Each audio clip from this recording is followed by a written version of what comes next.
तो hello friends, welcome back to my channel. और friend, question कह रहा है कि expand the function of e का power x divided by 1 plus e का power x by the Maclaurin theorem for the as the term of x का power 3। यानी x का पावर 3 टर्म्स तक आपको क्या करना है, इस फंक्शन को मैक्लॉरिन सीरीज़ के टर्म में लिखना है। तो सबसे पहले आपको पता होना चाहिए एक्स का पावर 3 तक पहुँचने के लिए हमें क्या करना होगा, थर्ड ऑर्डर ऑफ डेरिवेटिव निकालना पड़ेगा। यानी y3 हमें निकालना पड़ेगा। y1 का मतलब फर्स्ट ऑर्डर डेरिवेटिव, y2 का मतलब सेकेंड ऑर्डर एंड y3 का मतलब थर्ड ऑर्डर। तो यहाँ पे फंक्शन दिया हुआ है, इसको हमने y मान लिया।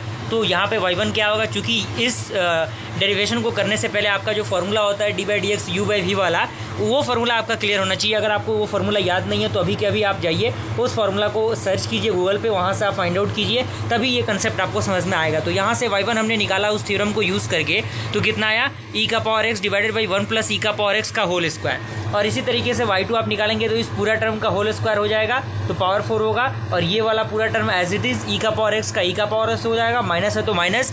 फिर इस टर्म का क्या होगा, -2 और e का पावर x का e का पावर x 1 प्लस e का पावर x, यहाँ पे e का पावर x। इसको थोड़ा सा और आप सिंप्लीफाई करेंगे तो y2 का वैल्यू क्या होगा, e का पावर x माइनस e का power 2x divided by +1 plus e का पावर x एंड उसका पावर 3।